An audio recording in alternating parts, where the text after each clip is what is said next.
Welcome to the Hunt Backcountry Podcast. This is number 486, and today we are talking about headlamps for hunting. This is not the sexiest topic ever. It's a gear category that on some hunts doesn't make a difference, and on some hunts it can make a critical difference. A headlamp can be used for everything from simple chores around camp to navigating steep, difficult terrain in the dark with a heavy pack, in situations that could honestly be very dangerous or difficult with the wrong lighting choice. And for headlamps, there's competing factors of size and weight and capabilities and different things to look for. So in this podcast and the accompanying video, we discuss exactly what we look for in a headlamp, talk about some of the headlamps we've used in the past and some of the headlamps that we are testing this fall. And there'll be more to come as we continue to test and review headlamps in the future, but this is a great introduction to headlamps and their use for hunting. As usual, be sure to check out the link in the show description so that you can see the video, the links to the items that we mention in this conversation, and more information. Also, if you're enjoying the show, it would help us tremendously if you could leave a rating or review in whatever podcast app that you're using. Thank you for taking a few moments to do that. Let's get right into this conversation with Steve on headlamps.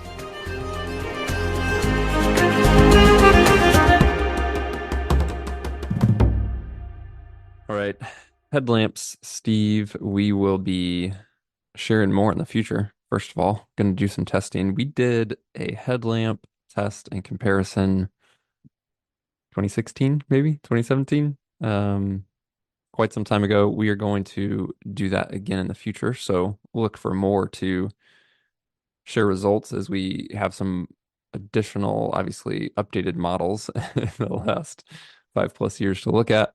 In this podcast, and again, there is a video where we go over some of this and show some headlamps. We are just mainly going to cover what we actually look for in a headlamp. And then in the future, we'll get to test results, reviews, etc. So where do you even start with headlamps, Steve? Three categories I'm looking at are weight, the runtime that's posted. I said three. It's probably going to be a little bit more than that. Yeah, weight, the brightness, the runtime, and then locking features. Needs to be able to lock to where lock just means not turn on accidentally inside the backpack. And then what's the battery look like? Is it forever was just AAA batteries? You swap them, right? I've been up until last year. I've been for the most part just been using a black diamond headlamp that's 3 AAAs. I always have 3 spare ones in the stash pocket and backpack. When it gets low enough, I swap them out. There's a lot more now that are rechargeable batteries that have built in. There's 2 types of rechargeable batteries. Ones that are built into the headlamp and are just in there all the time, and ones that actually can be removed and replaced. So that's, the 4, I guess. Weight, runtime of, and it's hard. Runtime's a tough one because if you have you really got to dive into the specs. Yep. And going, don't know when this podcast will air, but we went on a little tangent on quote unquote marketing specs, and headlamps are, in my experience, going back to that test we did, wildly. I think some of the numbers are just flat out made up. I don't know if they were ever even tested. They just go, we think like maybe the program that they designed the headlamp in says, well, it should run at this amount of time with this battery at this brightness, and that's the number they post, because some of the numbers were drastically different than what the specs would have said. But look at the specs, look at brightness, and then you got to kind of compare lumen to lumen, so brightness to brightness, because one headlamp could be 1,000 lumens, the other one could be 500. Well, if they're both on high, isn't a fair comparison, because the one at 1,000 on high is going to, depending on battery capacity, is going to burn out faster. But just dive into the specs, have an understanding of that. It needs to have the locking feature, and then what's the battery look like, and then really I'd say the only If it's just AAA's or whatever, any type of regular battery that's you just go buy at the grocery store to replace with, that's very simple. If it's a battery that's built into the headlamp, it needs the ability to run while being charged, and that's not the majority of them can't do that. Hmm. But in a I guess I'm skipping kind of way forward in the conversation here, but if you had the built-in battery, the headlamp dies and you won't, you need to recharge it. Well, if you're in the middle of the night, you're in the middle of a pack out in the middle of the night, what do you just sit there and wait for 2 hours until the light, is charged enough again to turn on? No, you need to be able the ability to charge at the same time as it's running. And some of them, Nightcore is a company that some of the ones they have that are built in can do this. They're Hmm. aware of that and doing it. Um, And then, yeah, if it's the rechargeable ones where you could pull it out of the pack, like the Phoenix one that you've been running, Yeah. that's to me a pretty, almost at this point, a pretty ideal feature set. Yeah, for sure. I'm real similar. A lock is just a must. Obviously, if you didn't have a locking feature, some of those are mechanical, meaning there's a physical switch you move that prevents the light from turning on. Many of them have some sort of electronic lock where, say, you hold a button down for 3 seconds and it locks it, and then to unlock it, you'd have to hold it down for 6 seconds, something like that. If you don't have that, definitely take the battery out of your headlamp when it is in your pack. It will turn on and drain on you. It will happen eventually. So a lock or pull that battery is very important. Like you, I do tend to look at weight and runtime even before max lumens. Those three things are all pretty related though, because you could Hmm. have increased runtime and low weight, which probably just means you have a low power or lower lumen headlamp. You could have a very good runtime and a very good peak brightness, which is just gonna be heavier, right? So like, the common like you can have something fast, cheap, and quality. Pick two of the three. It's generally similar with headlamps of weight, lumens, and runtime. Pick two of the three you can optimize. So I do look at that. Usability, I've gone back and forth with that. For the longest time, ran black diamond headlamps in the spot headlamp, and it was great, and it drove me nuts because they used to just have one button and it did everything. Turned it on and off, changed light modes, dimmed, went from white to red, locked and unlocked, etc. And it was when you used it consistently, you got the hang of it. But when you didn't use it consistently, it was just this one button and like combinations of taps and holds and things like that. So if you've never run into that, usability is a factor I think to consider.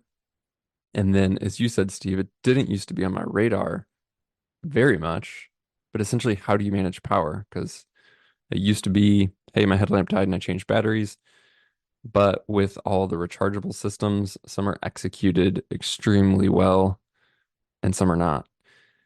And then, kind of a slight, I wouldn't say slight, but to me, I guess it used to be not on radar, but has become on the radar the more I've used headlamps and the more I've tested different types of headlamps is just comfort. Part of that goes to weight, but then part of that is just the design and comfort of the band. I've taken very similar headlamps with a similar design, similar weight, and some are way more comfortable than others just based on the size, shape, material of the headband, for example. So again, that never really used to be on my radar, but the more I use different types of headlamps, I realize that, oh, some are actually just genuinely more comfortable than others. Hmm. More stable, don't give me headaches, etc. So, yeah, those are a lot of things to look for. I guess to break that down a little bit more. And again, we'll have links to a bunch of headlamps that we're have tested and will continue to test, and then we'll do some formal testing and videos on to come. But when you went about selecting headlamps, and I know you and I kind of went back and forth on this, that we're gonna fit into our tests, what type of weight were we looking for? Because you could have a, 6 ounce headlamp and you could have a 1 ounce headlamp. Hmm. Um, and I do think it's also worth noting quickly here, comes to weight, comes to power, but there is can be a unique demand on the hunter and the backcountry hunter compared to a backpacker and a camper and their use of the headlamp. Because how many backpackers or campers are finding themselves in situations where they're navigating unfamiliar terrain off trail with heavy loads in the dark? So it is important to have a good headlamp if you end up with a pack out like we had on our elk hunt last year, Steve. So again, I just want to say that because for a lot of hunts, I can get away with not touching my headlamp or using it incredibly minimally. But then there's certain hunts where it is going to make or break your hunt, not only in being in situations that you can make the most use of time, take care of meat, but honestly becomes a safety factor. Hmm. Um, so it is important. But sorry, tangent. Going back to weight, what type of weight should someone be considering to balance power and while keeping headlamp light? Yeah, I think that a lot of them fall in the 2.5 to 3 ounce range. The the there's lighter, there's the 1 to 2 ounce range. The generally what you're when you're getting that lightweight, you're just sacrificing the capacity of the battery, and you get under 2 ounces, it's just going to have a really small battery in there, and then therefore runtime is really reduced. Hmm. The ones in the 2 to 3 ounce range, you're going to still have pretty decent battery capacity, and it's just a good feature set and weight size in my opinion. Yeah, and then I threw two headlamps into this mix. The Peaks is a company that you're seeing a lot of hunting marketing, or hunting company, a lot of marketing and a lot of claims that it's the best headlamp on the market. And I'm like, oh, sweet. So we reached out to them and got one. I had not seen one. They are, at first glance, they're heavy. They're 4 something ounces. The they are heavy because they have a massive battery inside of it. So I want to say it's 4,000. I need to look this up. Yeah, the It's a it's a big battery. much, yeah. So batteries are rated in milliamps. It'll be expressed as mAh, amp hours, something like that. And the most of the ones in the 2 to 3 are going to be between 800 and 1400 milliamp battery capacities. And that Peaks one was It's a pretty high, 3600. I just looked it up. 36. Okay. So it's going to have it should in theory have a 3 times or more longer runtime because it's got that large battery. Downside of that large battery is it's going to be heavier. I don't, I get, I get this with sunglasses too. If I have sunglasses that are too narrow and put too much pressure on my temples, then it kind of creates a headache for me. And so I really like a really light headlamp. There was one, oh man, what's that company? The BioLite was the company. They had a headlamp that the light was in the front, and then it had a cable, and then the battery was in the back. And they're one of the few to do that in a really lightweight, still like a under 3 ounce setup. And that thing was incredibly comfortable to wear. Just that the performance of that headlamp was garbage. So I was kind of disappointed in that. Um, but yeah, going back to the Peaks, it's going to have a long run capacity. It's got really good brightness specs, but again, it's just going to be heavy. But I did get a um, Nightcore had a headlamp that very similar specs, large battery, similar brightness. So I got two of those to kind of compare of that little bit. You're jumping up in that heavier range, and Hmm. then I got a bunch of the ones in that 2.5 to 3 ounce range. So I think there's 6 or 7 headlamps in total. Yeah, I would agree. I mean, I've used plenty of the ultralight headlamps, the Night Core in U25, I believe, is what that model is. Just a tiny, cool little ultralight headlamp. Um, But again, what everything I said about the demands of, say, off-trail night packout, it is just flat out not sufficient for that. It's a great backpacking headlamp, a great chore headlamp around camp headlamp that you can get by with an ounce and a half. But it's just not, it doesn't have the power or the runtime to get off trail and do true night work with. But I think, yeah, as you get close to 3 ounces, you can get all that for sure. You can get some power, still relatively light, and some good features. Absolutely. The I do want to touch on more. We mentioned it, but just charging and recharging and some of the things to look for there. And I want to use that Phoenix headlamp. I have extensive experience with it at this point. I'm happy with it. Again, I'm not saying it's going to win our review or anything else. We're going to do other testings, comparisons, reviews. I'm just using this headlamp as an example because I chose it for reasons and I have been happy with it. But as you said, Steve, it's rechargeable and in two ways. One is you can plug the actual headlamp in and charge the battery within it by plugging in the headlamp. Or you can remove the battery.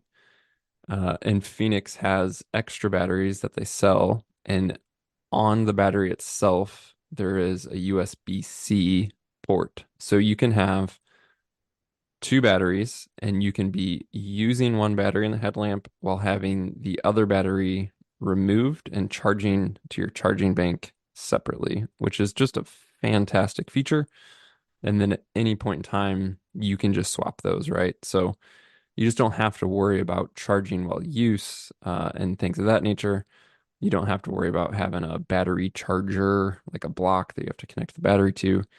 It's just battery and cable and power bank. Now you're generally going to have a power bank already and generally going to have a cable already. And cables is, again, try to standardize everything. It's pretty easy these days to settle on USB-C for everything. USB-C for the headlamp, for your phone, and for many devices. So that's what I try and do. And I just find that that system works incredibly well. was trying to look at the Peaks headlamp, and for some reason they list it without the weight of the battery, and then I'm trying to find the weight of the battery, and they don't list the weight of the battery. So we'll have to follow back up on.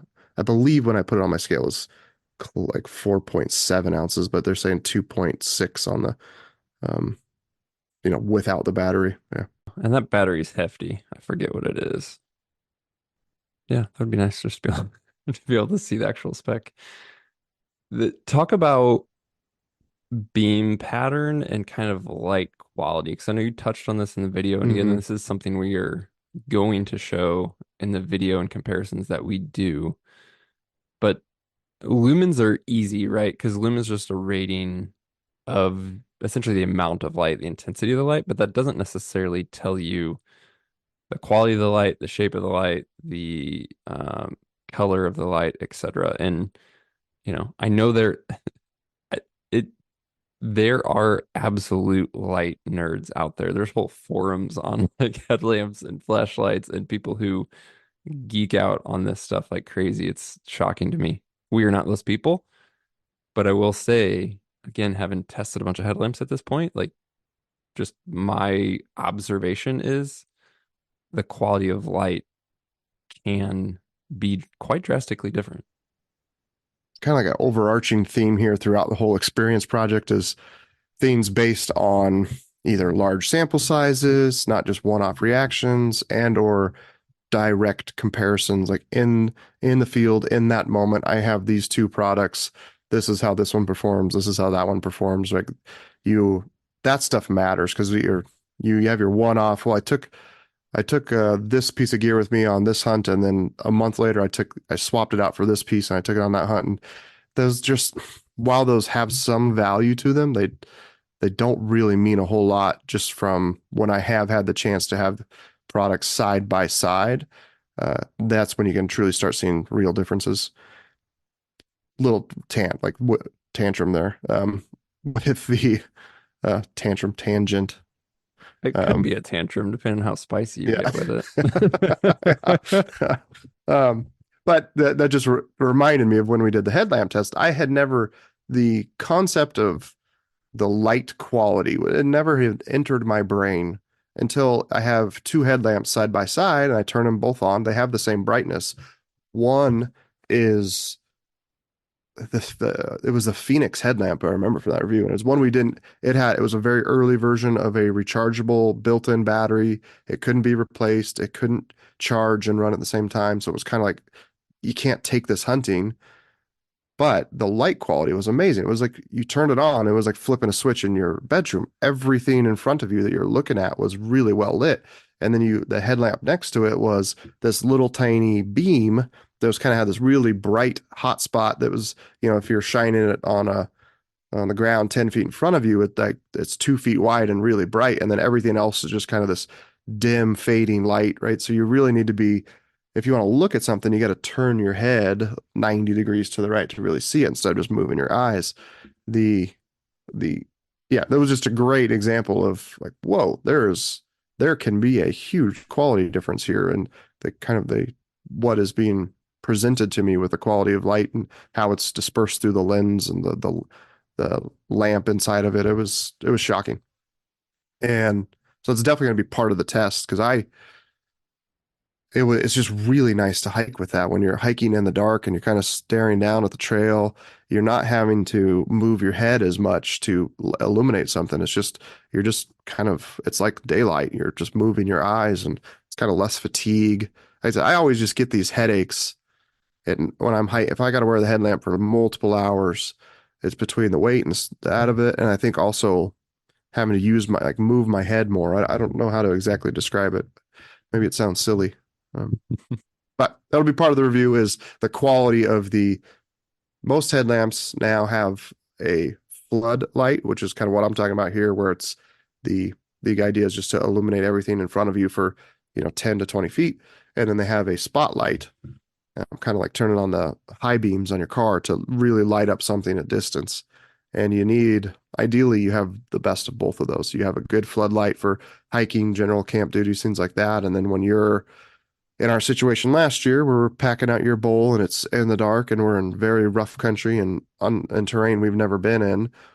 And you really need a good spotlight to, okay, that I can see the path for the next 50 yards. We're going to hike to there. And then you hike to there and then you find your next 50 yards. When your headlamp is dull, which my headlamp was running out of batteries that night, so we were relying on yours. Um, it's good to have both. Yeah, but none of these headlamps will run on their they have going back to like deception and marketing. They have max lumens, but most of them are only capable for doing that for bursts, so 30 seconds to 60 seconds, which is kind of all you need. But they're not. It's a little deceptive in that it's not like you can have it at 1,000 lumens for 2 hours. It's just going to be able to do that for a short little bit. And I think I don't know this for sure, but that it's getting too hot that the headlamp would probably shut off because that light is producing so much heat that it can only do it for a little bit, and then it has a little circuit inside that is going to shut that off, so Yeah. to prevent it from overheating. Some headlamp manufacturers call that like a turbo mode, which I think is a good way to Mm, yeah, say it because you'll have like a high, medium, low, and then turbo, but that almost implies like this is like short and intense, right? Like you're just kicking on that turbocharger for a few seconds, but it's not going to sustain that forever. But it can be super helpful. Absolutely. I don't think we touched yet on red lights. And nope. for me, for the longest time, it was a deal breaker to have a red light and headlamp. It kind of still is. One quirky thing that it's less important is my Phoenix watch now actually has a red lamp in it. And so I feel like I could get away a little bit without a headlamp having it, though I still prefer it, and that Phoenix that I use has it. But if people aren't using a red lamp, especially at night around camp when you're, getting stuff in and out of the pack and it's dark, or, you have that middle of the night wake up call to visit nature, things like that, saving that night vision using that red light, I just absolutely love it. And again, for me, it's almost a must have. So they don't all have that. If you've never used one, specifically while backpacking. It's just so handy for just a little camp and task light at night for sure. Yeah, I've never had one I liked that I felt was bright enough for me to be able to see and do things like sit around camp and eat my meal. And you're one who's using yours all the time. And they are certainly nice to use when you're in that nighttime and your eyes aren't having to adjust back and forth as much. But I have not found one that I like. I will say on that Peaks headlamp, when I've been playing with stuff, they have it's a legit red light. It's very bright. It's lighting up everything around you. That was a nice feature in it. It's 4 times brighter than the red light in some of the other headlamps I was playing with. Well, more to come. Again, this podcast was just what are we looking for and some things to think about if you're shopping for headlamps. We'll have that video where you're going over the headlamps we're testing, Steve, so you can check those out. We'll have links to those items as well. But just more to come, so stay tuned. We're going to continue to use these headlamps on hunts and do some more standardized testing, which we'll have follow-up videos on. So check out what we have for now, but also make sure you hit subscribe, whether that's in your podcast app or even if you head over to YouTube and check out the headlamp video we have now.